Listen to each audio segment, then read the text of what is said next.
guys what you got. Uh-huh. Here's another reason I hate Hollywood and Hollywood people. Okay. All right.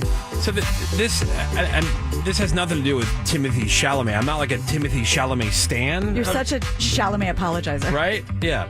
Okay, so he makes one stupid comment about Opera. Ballet. and ballet. Yeah. Which he's done many times. It says, and watching the clip, because I finally saw the clip. It's not that big of a deal. It wasn't. That's They're why I'm making going with the nothing. conspiracy that like some PR people just ran with it and like try to make a thing out of it. Okay, more on that in a second. Yeah. So it says, while Timothée Chalamet went into the Best Actor Oscars race with a lot of momentum, insiders are saying that his arrogance cost him a lot of votes. Ooh. Now, isn't it not supposed to be a vote on your skill as an actor or whatever? It's a Best Actor Oscar, right? Well, you'd think so. I know that's not the way it works. Nope. But like you're at least supposed to pretend. Yeah. Right. Right? Yeah. Like, oh, his performance in whatever it was. What movie he was in? Like was Smarty Supreme. Whatever. It was amazing. And oh my God, I forgot I was watching Timothée Chalamet. I thought I was looking at Marty Supreme. Right, yeah, exactly. So dumb. Was it? And then there was just a story. I don't know the details of it, but who was the big blonde fat chick, Australian chick from Rebel Wilson? Oh, Rebel Wilson. Yeah. Yeah, there was just a thing about how her PR people or whatever, they went on like a whole smear campaign Yes. Yeah. against somebody. And I don't, your boy, Sacha Baron Cohen, right? was that what it I was? believe that's book. correct. Yeah. Was that what it was? Yeah, in her tell-all, whatever. Yeah. And then he sued, and I think they had to take the pages out because they were not confirmed or verified. Like, I saw I don't something know the popping whole up. story that it was something about they said that they conspired Correct. Yeah. against something. Yeah. Not Sacha Baron, but the producer. Right. Yeah, The because producer. I saw something pop up, and it was a very orchestrated thing just to, man, that sucks. Cause a problem. Yeah, Happens all the time. That blows. The opening day of this year's men's NCAA basketball tournament set a viewership record, averaging 9.8 million viewers across CBS and TNT and TBS and True TV. That's up from last year's record. And Thursday's primetime window of March Madness averaged 12.5 million viewers, setting another record. Damn. Yeah, so the live sports thing is still that's what gets people to watch television. Yes. Like that won't die. Yeah, like where everybody gathers. I do miss that. I know it's a throwback Thursday, guys. We're reminiscing and we're going down memory lane. Yeah. But it was cool when everybody would watch the shows at the same time on the same day, and then you can all discuss it. Yeah. Like there was something. cooler. That's where there was something cool about the that. term water cooler talk came from. Right.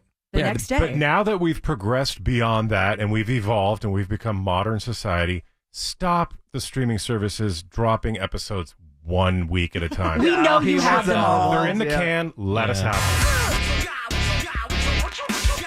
All right, let's see what else is going on out there. Gina Grab, what do you got? Well, Stephen Colbert, his gig's getting cut, The Late Show. That ends in May, but he just announced, this is so random, he's teaming up with Lord of the Rings director Peter Jackson to co-write another movie for that franchise. That was fake. Yeah, no, apparently he's a huge fan. It's a dream come true for him. And this is going to pull parts from the Fellowship of the Ring that I guess never made it into the original movies. He's going to work a couple Donald Trump jokes in there. Probably. Yeah. To Lord of the Rings, so shoehorn it in there. Yeah, right. I guess this isn't like so far-fetched because he always references J.R.R. Tolkien, I guess, and he even dressed up for Comic-Con in 2014 to do this. So like this is, and he's writing it with his son. It's like a whole thing. So yeah, he's So not dorky. retiring, I guess. Well, he'll be fine. All right. Let's see how a Stephen Colbert Lord of the Rings movie looks. Now I'm almost interested. All right. But has anyone ever seen one? I've never seen one. No. I tried to watch one, and I felt like, man, this has got to be almost over, right? And I did the where Aren't you they pause. 3 hours You long? pause to see like Yeah. where you at Oh. time wise. I'm like, man, there's still like another hour and 20 minutes to go. So what Damn. about like a 10-year-old boy? Should we Oh, yeah. show it to the kid? Well, That means we probably have to watch. That's when. no, you don't have to see. Or just you put him in a room and go watch this movie? Yeah, right. Yeah. Here, you watch it. You can go do. We were just talking Something to you else. about this, Gina. Right. So now we have to watch it with him? No, you don't. He can sit and watch, Yeah, and then but you can I go do- have some sushi. And when you I say do we like- have to show it to him, I'm picturing like Gina and her husband like Here. sitting him down, going, Yeah. "Okay, This Okay, is a son. very this special is Lord-" night. You're like, yeah, right. I just figure if we can get away with calling it family time, but we're all just watching a movie, that sounds pretty good. You can watch it alone. That is the age when I read when kids read Lord of the Rings. Is because it was out then. It was out 100 years ago. Forever.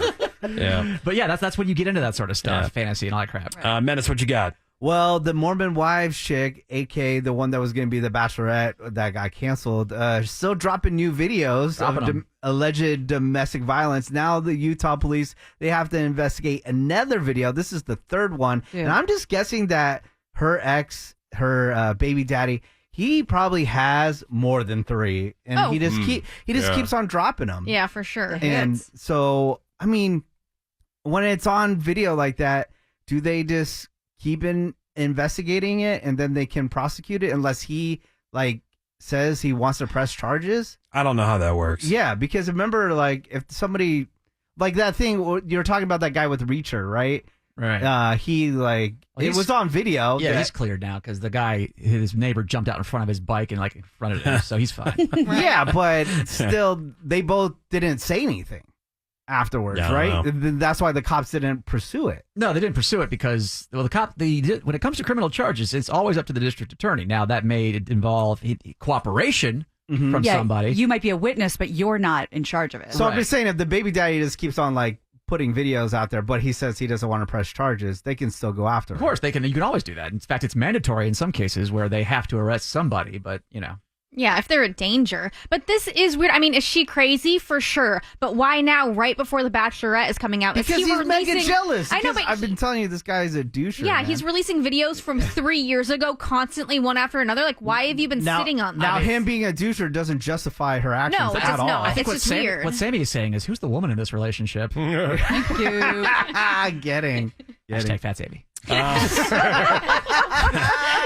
Gregory, what you got? Well, I think this is pretty interesting. There's an update on the Kevin Spacey legal drama. He went through all those allegations of sexual misconduct after allegedly hitting on a bunch of young dudes. And he was found not guilty of all that, but it was too late. He got fired from House of Cards, and then he went back to court claiming that his insurance company should have paid him $30 million because he had been diagnosed with sexual compulsive behavior. Diagnosed. Yeah. Now, the jury didn't buy it. Why would you get paid for that?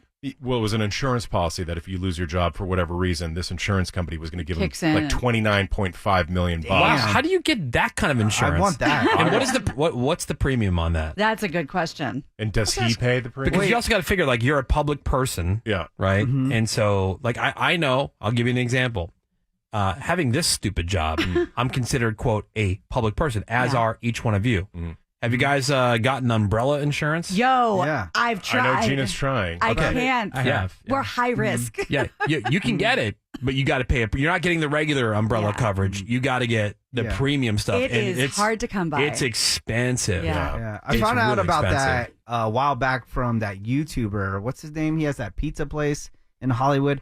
But he got in trouble because he was swinging around his friend on some industrial equipment, and he got injured. Oh. And then it became the friend got hurt. Right. And then they were trying to figure out if the umbrella insurance covered it or not. Oh, well, there's that. But here's the thing, man. How do you get an insurance policy, and how much does it cost that covers you in case you get fired? Is that Aflac? I know. What's that thing that people always say, the Lords of London or something like that? This is interesting. Lloyd's of London? Yeah, Lloyd's of London. So this would have been, $30 million or whatever? Yeah, they say that premium is usually 1% to 2% of that total amount, so that's a couple $100,000 there. Right. And you can, in some cases, add on a disgrace clause. Oh, interesting. Which would be another 1 or 2, which basically doubles the price of the premium. So you're talking for $30 million, maybe $500,000-$600,000. You got to secure that disgrace clause. So per year?